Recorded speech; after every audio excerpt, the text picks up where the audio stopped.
imagine you're trying to organize a group of people to do some task.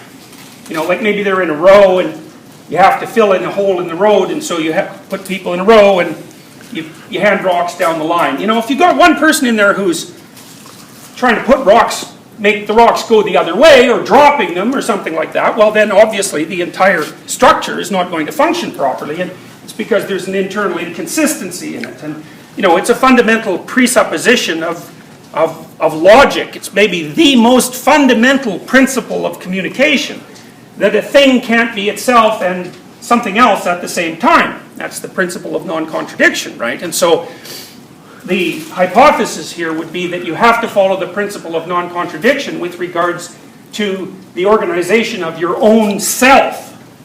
And the self would be, Rogers thinks about that as a differentiated field, subfield of the phenomenal field, right? So you're always experiencing things, and part of what you experience is the you at the center of that, and that's the self as far as Rogers is concerned.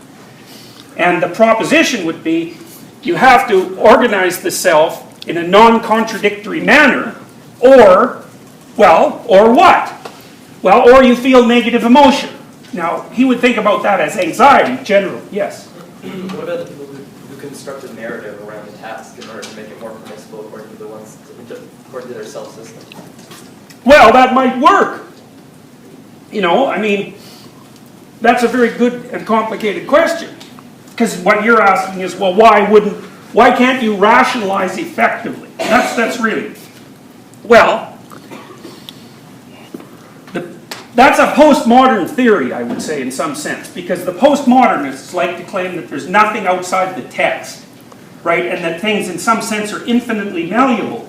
And that the malleability comes as a consequence of the different narratives that you might weave. But Rogers would point out that, well, the first thing he'd point out is that's stupid, which it is. I mean, there's all sorts of things that are characteristic of your experience that have a non-text-like phenomenology. You know, like I think it's very, very difficult to claim that pain is textual, you know. And we do know that you can manipulate the way an organism feels pain quite extensively. So, for example, if you whack a dog on the nose with a newspaper every time it goes to eat, it will starve to death. You can teach it not to eat very rapidly. And so what you're doing is you're teaching the dog that hunger is punishing, and then it transforms hunger into anxiety, and then it won't eat.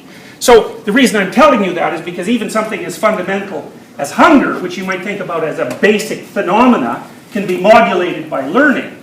But there are limits to that. There are evident limits to that. Now, I think the problem with weaving a narrative is that even if it's complex and sophisticated, and so you've convinced yourself, that doesn't necessarily mean that the actions and perceptions undertaken as a consequence of that formulation are going to be commensurate with the rest of your personality. It's a big risk, you know. So, and I think it is the risk that people run when they tell themselves or act out a deep falsehood. Now, because for Rogers, you could also act out falsehoods, right? In fact, the philosophers call that a performative contradiction. That's when you say one thing and do another. It's a form of lie, but it's an embodied lie. And Rogers was very cognizant of embodiment as a central human feature. So, you know, he was very concerned about the fact that the representational structures had to take into account the realities of the underlying biology. And so those would be felt states in a sense. So I think the Rogerian answer is you can't get away with it that easily. What that'll do is it'll produce contradictions as you move forward. And those contradictions will unsettle you, either in a minor way or in a deep way. Now, as far as I can tell, Rogers never really formalized a theory about why something is deep and why something was shallow in terms of its misrepresentation. But we've already talked about that. If you think about the hierarchical structure that I've showed you many times, the idea there is that the higher level the abstraction that you mess around with, the more of your personality you pathologize. And I've been thinking this week too that hierarchy, you know, the one I've showed you many times, I believe I have anyways, little eggs in rows. I think that's the structure of the unconscious, actually. So And you mess about with that at your peril, because you're programming your own perceptions and your actions. And so the Rogerian presupposition, this is why I'm talking about the presuppositions that underlie his thinking, because the Rogerian approach is based on a deep presupposition, which is that honest integration matters. Now you could say, well, perhaps not. It's like, well, that's been the question that people have been debating since the beginning of time. But my experience as a therapist, just so you know, I've never seen anyone get away with anything.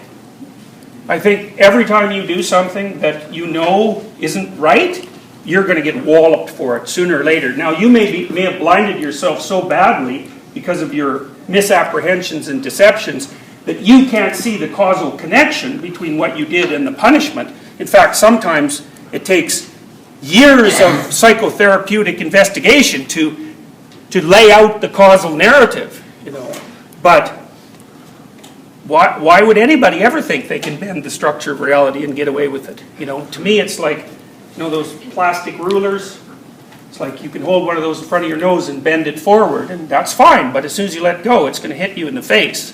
And so, you know, then you're going to curse fate because you got hit in the face, but you bent the damn ruler. Yeah. But if there's an economic incentive, I mean, as far as like you need to survive in order to have a life, and if you rate like having your economic needs as being higher than dealing with this unsettlement of, even in the scenario you presented, Yeah. like being at work and fulfilling the needs of the task that's been assigned to you by your superior, then you still get to survive, you still get to eat, you still get to have a roof over your head. Yeah. But you just have to sort of deal with the consequences of this like being unsettled.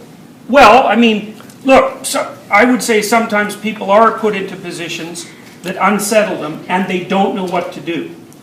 You know, they're screwed if they do this and they're screwed if they do that, and that's all they can see to do.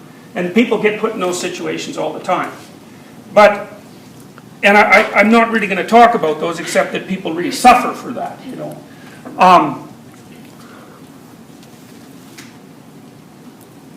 Partly what Rogers is talking about is a form of optimal organization, right? So it's to be considered as the final goal in some sense. It's what you're working towards. I think it's very difficult to live in a way so that you never encounter contradictions as you move forward. In fact, that's precisely what does happen as you move forward. And it's up to you on the fly to organize your response to those contradictions in a manner that doesn't destabilize the entire structure. But, you know, the entire structure is a strange thing because, again, Rogers has got a psychoanalytic, well, it's not exactly right. It's complicated. The hierarchy that Rogers describes as characteristic of the self,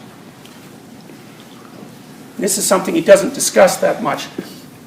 The hierarchy that you make of yourself is not independent of the way that you fit into hierarchies in the world. So really by hierarchically organizing yourself, at the same time you're hierarchically organizing the world. And so part of the problem is that if you destabilize yourself or if you come up with a suboptimal solution, there's a twist there that's going to follow you up. Now it may be the best that you've got. Sometimes that happens, you know. I'm not saying that you can always solve a problem in an optimal manner. You know, do you remember the movie Sophie's Choice? Did you ever see that? It's an old movie. Sophie, it's a movie about about Germany during the Nazi period. She had to choose which of her two children was going to be shot. Well, you know, it's pretty hard to come up with an optimal solution to that problem, right? So, Rogers, though, didn't really think that actual problems in life constituted psychopathology. That's sort of more the existentialist, although he had an existential twist. He was thinking more that what constituted psychopathology per se, instead of just plain ordinary suffering, was the contradictions that arose because people failed to use their potential for articulation in a manner that continually fostered their integration. So he would say, well, to the degree that you were going to use instrumental language, it's not a term he used, but it's a good summary of his philosophy, that you were bringing to bear on yourself and others around you unnecessary pain and suffering. And that was psychopathological. It's psychopathological because it's unnecessary, because in principle it could be avoided. So